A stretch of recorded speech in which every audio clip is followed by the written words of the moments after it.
Welcome to Life Well Booked. This is the podcast of all things short-term rental, the good, the bad, the in-betweens, the highs and the lows. So today I'm super excited to bring on Dustin Olive with us. And here he is. Hey, Dustin. Hey, Dustin has an extensive background in real estate, short-term rentals, investing. I'm a jack of all trades and a master of none, to be Oh, honest. perfect. I appreciate you having me.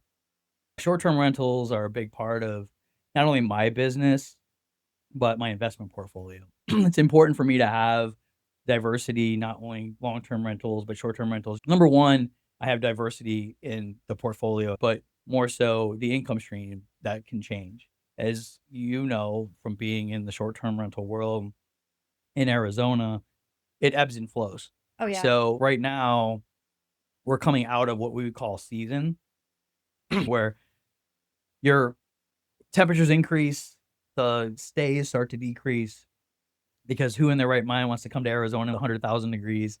Even if there's a pool, now you're just in a bathtub versus a true pool. This is true. So reality is the ebb and flow of short-term rentals with seasons are important to understand from an investment perspective because you have to offset those losses of your income with long-term rentals. Now, I know Right. we're not here to talk about that, but short-term rentals are a very big part of my portfolio.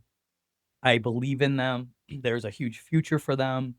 And I feel that if people have the understanding of proper management of short-term rentals and hiring the right people, not trying to do everything yourself, it can be a very lucrative business. Overall, short-term rental is overwhelming. It's not just you have a home, you have some furniture in it, and you just slap it on the short-term rental market, and you're like, "Oh, that should be great." I'll be on different sites, platforms, social platforms, non-social platforms, just more or less professional platforms. And I love when I hear someone say, short-term rentals are passive income. They are not passive by any means. You have far more work in a short-term rental than you would have in any type of other revenue stream, the real estate side, Yeah. because your turns are sometimes every 2 days. And you have cleaners, you have wear and tear on the property.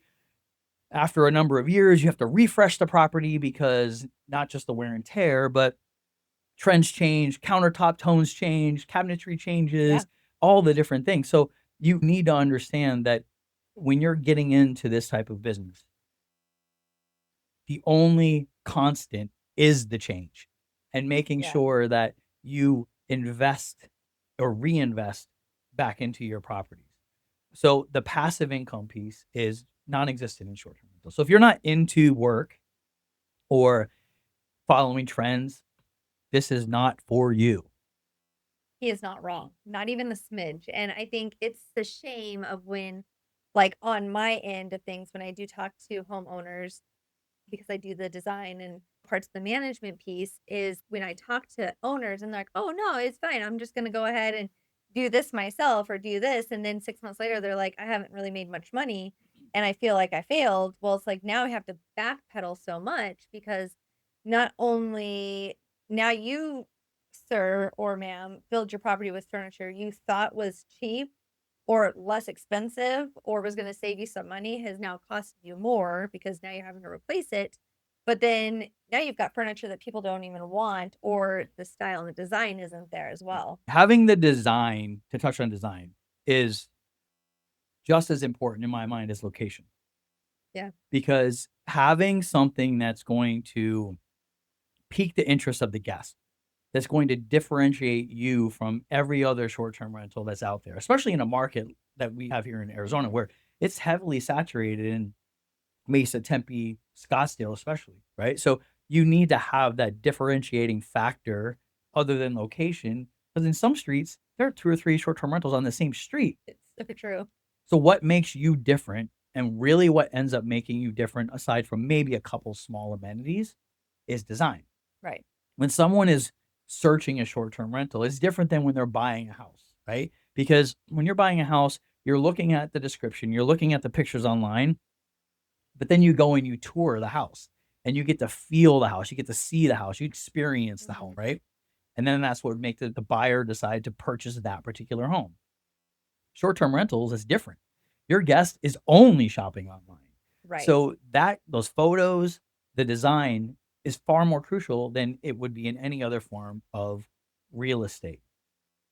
So having someone that has a true design background that understands what it takes to be successful in the realm of short-term rentals from a design perspective is so important, just as important as your property management. It So is. so when I hear stories from people that tell me that they're failing in the short-term rental world, and they call me as a real estate agent because they're ready to sell their short-term Mhm. rental, like, to throw in the towel. Right. The first thing I ask them is, "Who's managing this property?" And I'd say 7 out of times, they're self-managed. And then I ask, even before I even have to ask, I know the answer, but I still ask, "Who put this short-term rental together?" Again, 7 out of 10 times is, "Well, me and my partner did," or "Me and a friend did." Right.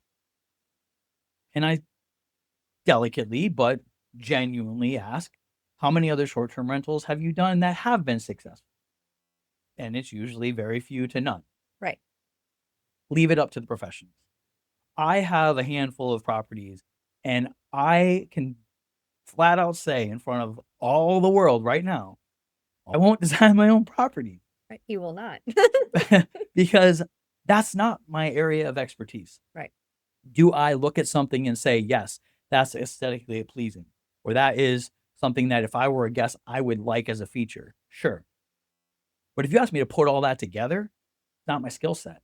Right. So it's bringing in talent that has the skill set to truly deliver the final product so that the guest has the best experience. Right.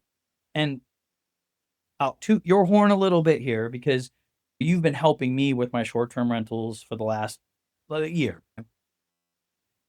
Not only has my guest experience increased for the better, but my bookings have increased exponentially for the better.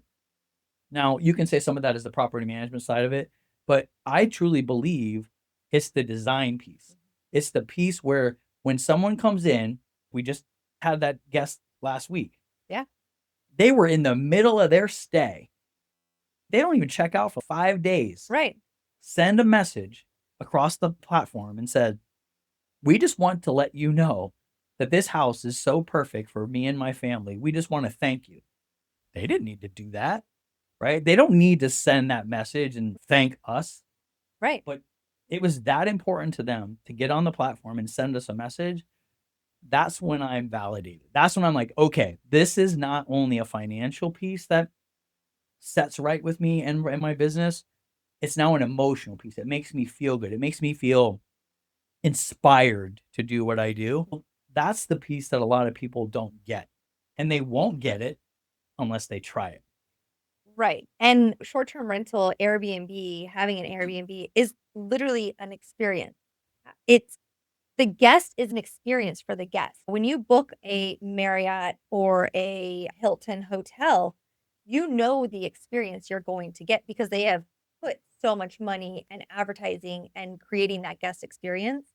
In short-term rentals, you now have that same job on a way smaller scale, but to portray that to the guests coming in because they're there just to enjoy their life. They're not there living to try to go find a job or take their kids to school. They are there for a specific reason and they should enjoy the time that they have now spent the money to come. They've spent the money on this home. They've money in our community and they've taken the time out of their jobs and their life to come to our place and decide to book it. That's a undertaking as a property manager or somebody that owns short-term rental, and the thought process behind it is so important because these people are literally counting on you to give them something that they are hoping for in those pictures that they have found, and the pictures that catch Yeah. people, but it's pictures now need to convey once they walk into that property. One piece I do want to touch on though, and this is more from a real estate agent's perspective, not necessarily a short-term rental owner. Okay. We do have a good number of guests that come and stay, especially in certain parts of Arizona where it's booming with growth, that are there looking for a job. Or maybe they just landed a new job and now they're looking for a home. So for all you real estate agents out there, these are great avenues for you to increase your business on the real estate side. Yeah. Because if you're marketing yourself subtly in your communication with the guests and reminding them that they have not only a qualified and quality host that's providing you this stay experience, but hey, I'm also a real estate agent. So I'm an expert in my area, obviously, because you're staying in one of my homes. Right. Let me know how I can help you with your transition from wherever you're moving to Arizona and finding a home. And I've had a lot of clients that I've picked up subtly, again, not being too pushy, Right. by just having those delicate conversations because they already see what you're capable of and they want that experience on a personal level. Right. So, not to derail the No, conversation, it's but that's important for real estate agents, that owners, to not forget. yeah, and I think that can be forgotten super Sure. easily.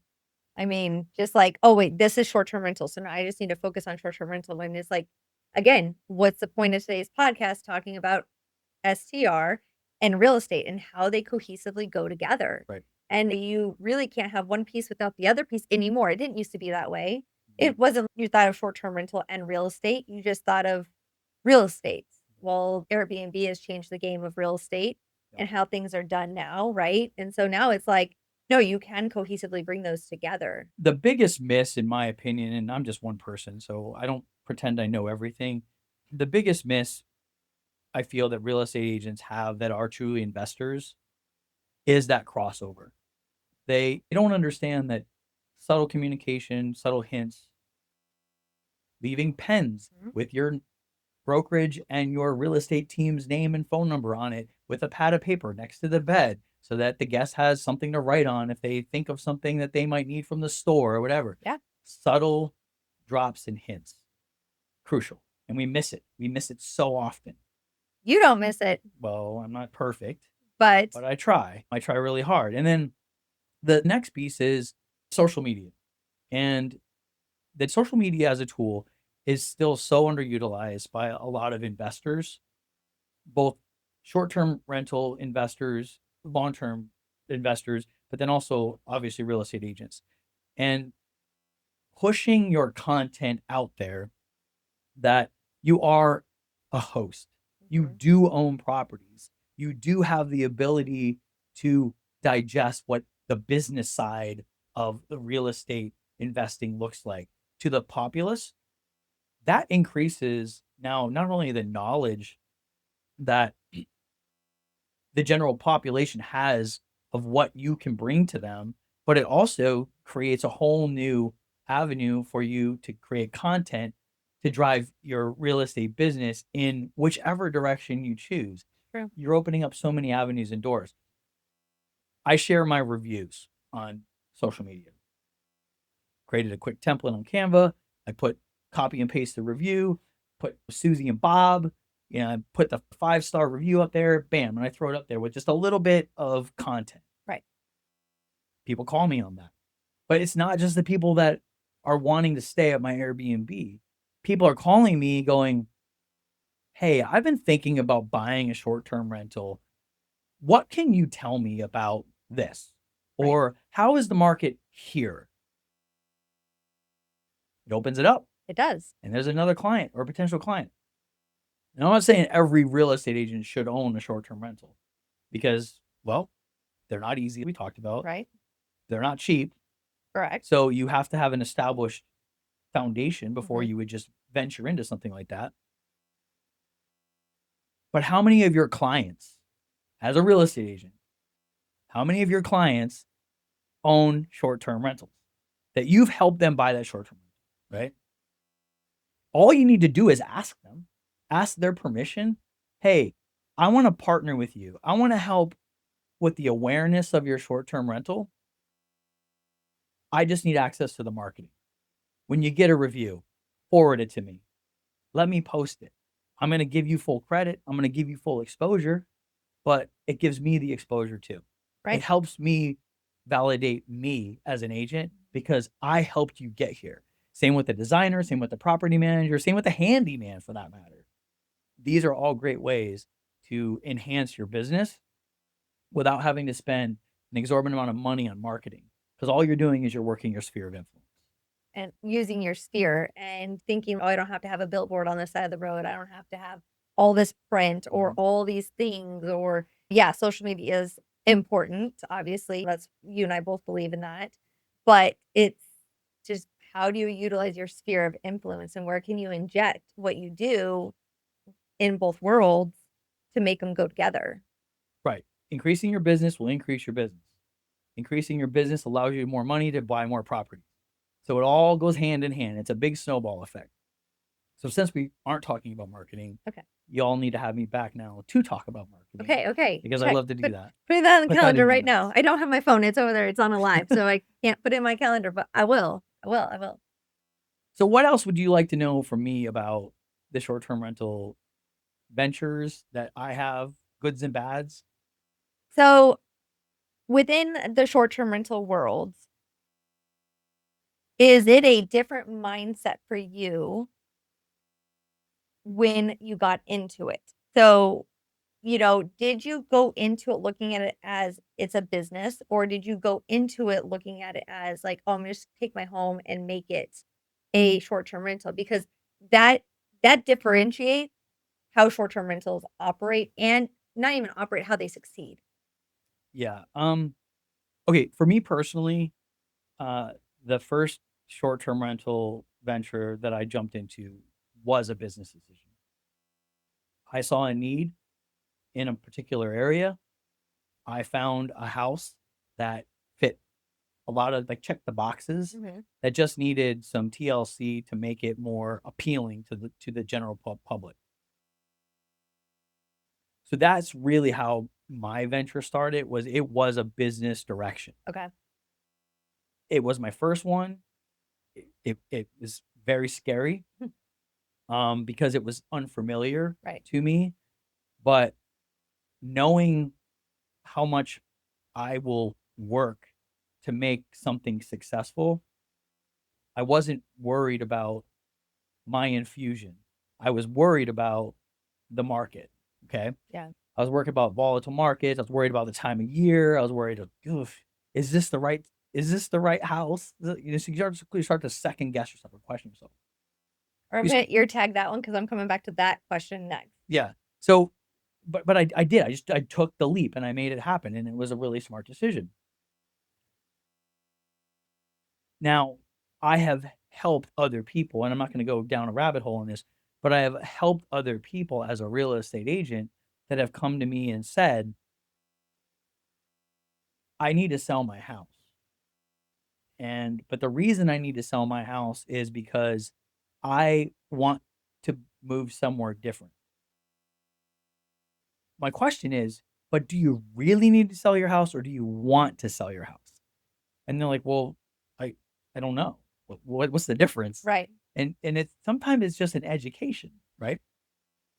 So when you sit down and you look at the home, you make sure that the CCNRs and if there's an HOA, everything's allowed for the short-term Right. piece, right? Putting a pro forma together or a projection together with your property manager, with your designer, and say, how about this? How about instead of selling it, how about you do this? And it's eye-opening sometimes because people are like, well, I didn't even think of doing this. Right. Or I didn't know how to do it. And it's so scary. But having you and your team, because we all work as a team, right? Right. Come in and provide these tools and this knowledge base to me gives me a whole new perspective. So now what would have been a quick investment? Yeah, you would get your proceeds when you sell your house, right? Right. Now is building their generational wealth. Now it's helping with increasing their real estate portfolio because they didn't need to sell the house financially. It was just in their own mind. They felt they needed I'm to moving, sell. so I got to sell because that's what you do. And it's like, well, no, that's not necessarily the thing. Because Right. what if we could keep your home, which now you have an investment, Right. and create income coming from that investment Right. and let that keep trickling down? Like, why not? Why not? Right? Why not? Because if it doesn't work, then what do? You sell the house. That's the best thing about short-term rental is like, if it just doesn't work, you just abort the mission and you say, perfect. But there's no backpedaling. You can't like, oh, I should have kept that property 2 years ago. Look it increased in value. Oh my gosh, what was I thinking? Well, now it's gone. So there's no backpedaling out. And I've had real estate agents, they've given me a hard time when I've had that conversation with them in private settings. It's like, "What? You just gave up a listing." Like, it's not about the listing, it's It's about the not. generational wealth. It's about increasing this client's portfolio because that's gonna get me a lot further in business than if I would just do if I was transactional. If I'm transactional, I have no vested interest into this person, into this True. client, right? Right. It's all about a service. But if you're providing guidance and you're providing accountability and you're providing that support that's going to help them maintain a better lifestyle overall, they're going to tell 10, 20, 30 more friends about Absolutely. that experience than that one transaction. No matter how good of an agent you were, you're still transactional. Yeah. I have a very specific situation of how agents that are transactional really just kind of ruin, actually 2 different ones with unfortunately the same person. So I think that person's a bad chooser.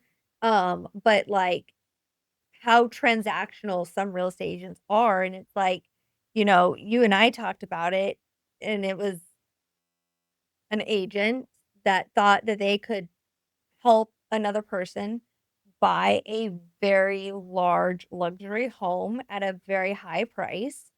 And unfortunately, things were not done correctly. And then, as an agent on my end, as being the designer that came into the whole property, I'm like, where's this and this? Yeah. And then I'm starting to call out things because I do have, enough knowledge in real estate because I have, I have my license. I don't practice as you do, but I have it. So I do have the knowledge base.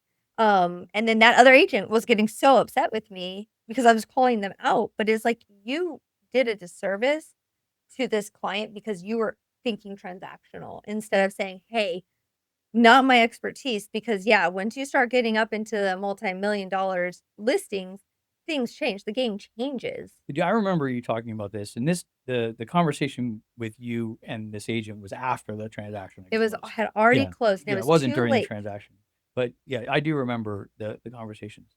So yeah, I mean, listen, short term rentals, investment property, that's really our direction here in this Right. conversation. We could talk about marketing in a podcast. We could talk about the do's and don'ts during contracts, negotiations, and how choosing the right agent is best for this situation, where maybe choosing this agent Right. for that situation is better.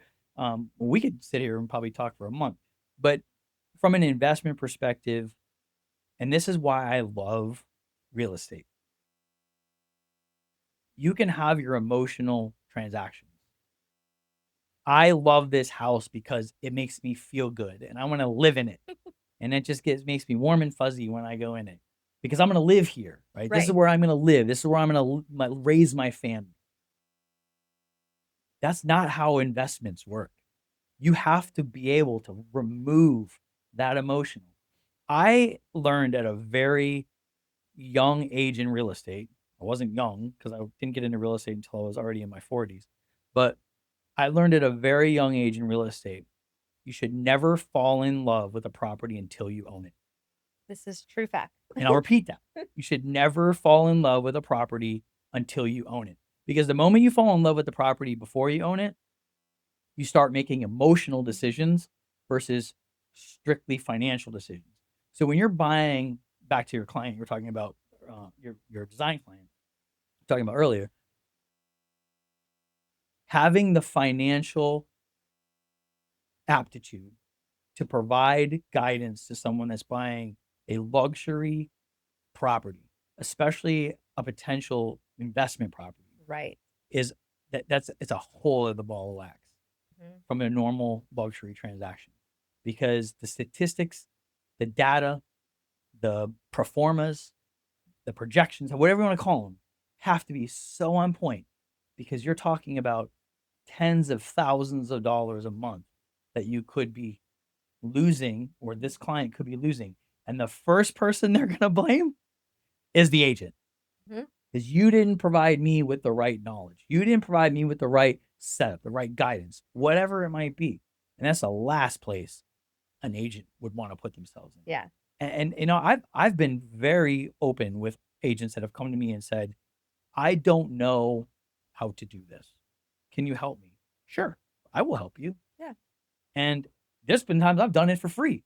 I have literally helped an agent through an entire transaction for free. You know why? Because it makes me feel good. Yes.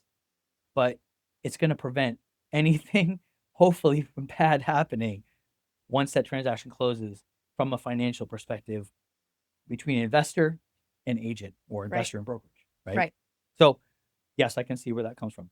Where did you want to go with? You were walking us Okay. right on in Okay. there. I figured I was kind of pathing it that way, but I wasn't quite sure. You're doing a really good job. That's why I was kind of just letting you roll with it. But it's, if you are wanting to buy a short-term rental and you haven't bought it yet, and you're like, okay, I'm gonna buy it, and then I'm gonna like talk to a property management, and then I'm gonna like talk to this person or this person, do you recommend that over finding a real estate agent who is very well versed within the short-term rental world, can run those numbers? Because yeah, some one-off properties in random places work well, and then some house that's in Scottsdale could do terrible because there's 5 on the street already, right? But Yeah. you're as a real estate agent, maybe you don't think that way. You're just like, "Oh, yeah, I'll help you buy the house." But now you're gonna have 0 success in your short-term rental, right? Or your rate is, like, gonna be so undercut because now you're competing with all these people. So you're saying option A is finding a property management company to help you with it. Option B is finding a real estate agent to help you with the purchase. Can I get an option C? Well, option A was actually, if you're getting ready to buy an investment property, just use any real estate agent. Or do you recommend that if you're a person out here in the world watching this and you're thinking about short-term rental, do you recommend them finding somebody who is well versed in short-term rental and real estate? Well, yeah, I mean, that's I know kind of it's a a no-brainer. no-brainer, but Yeah. I mean, how many times do you see people buy houses from real estate agents that are not versed in short-term rental?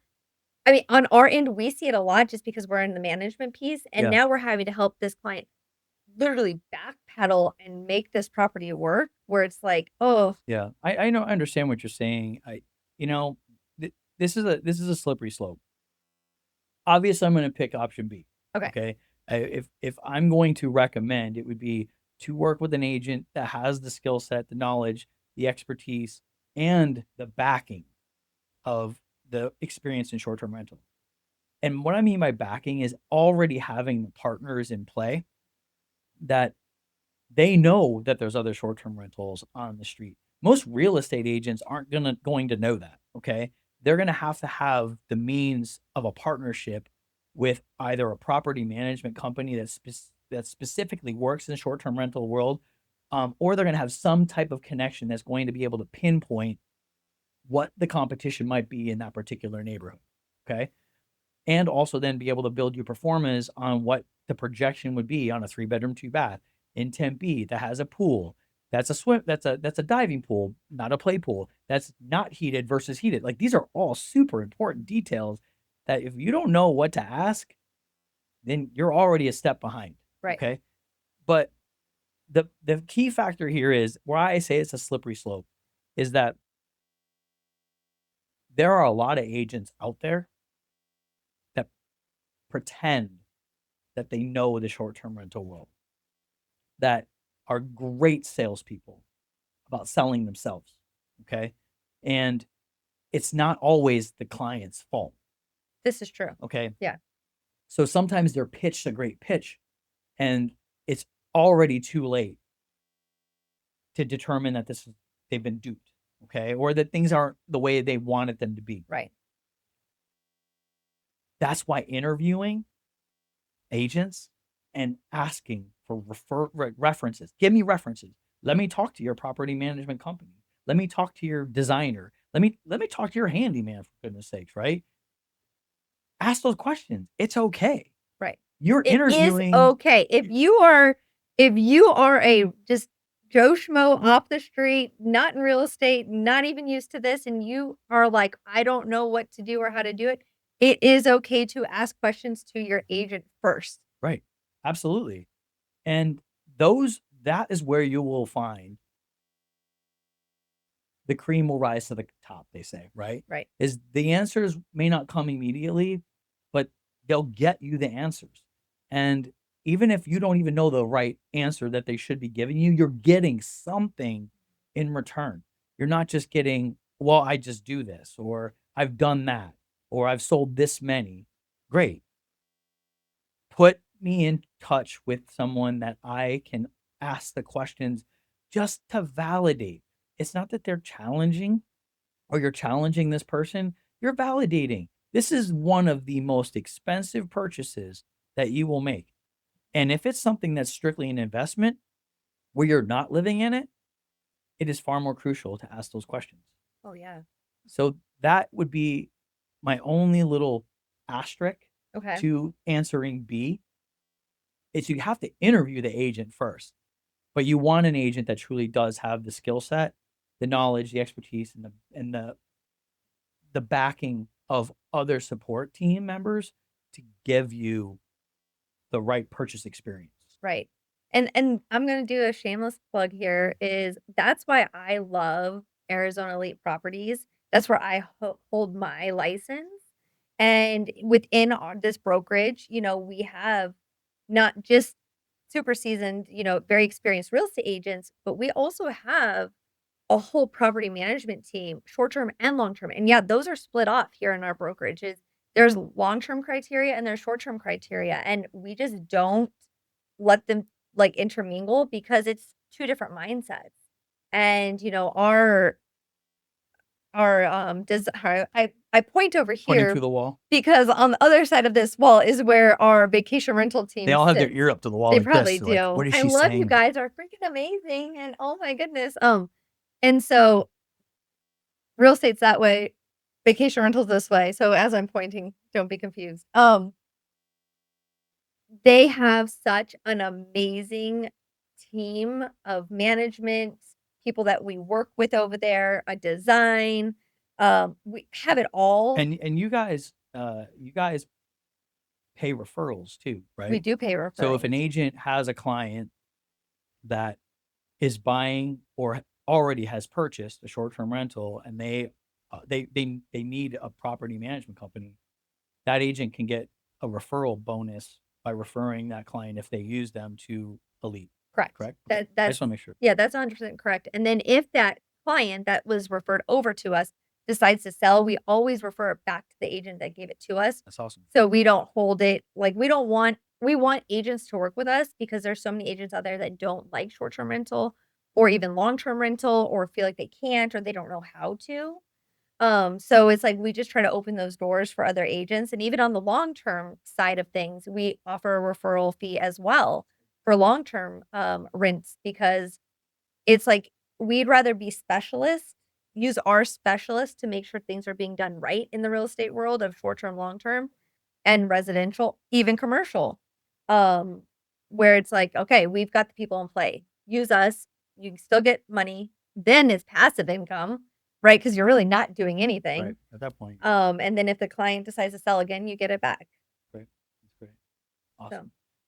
Well, I appreciate you having me. no, I appreciate you coming on and being Thank you. like open and honest and just taking some time out of your busy day and schedule. Yeah, yeah. And listen, if anyone needs any guidance and help, and this goes to real estate agents as well, you can find me on social media, Google me, whatever. I'm willing to help. I just want to make sure that the information you're providing to your client and or your potential client is appropriate and it's going to actually benefit not only the purchase of this investment property, but it's also going to help build your skill set in selling and or helping buy short-term rentals.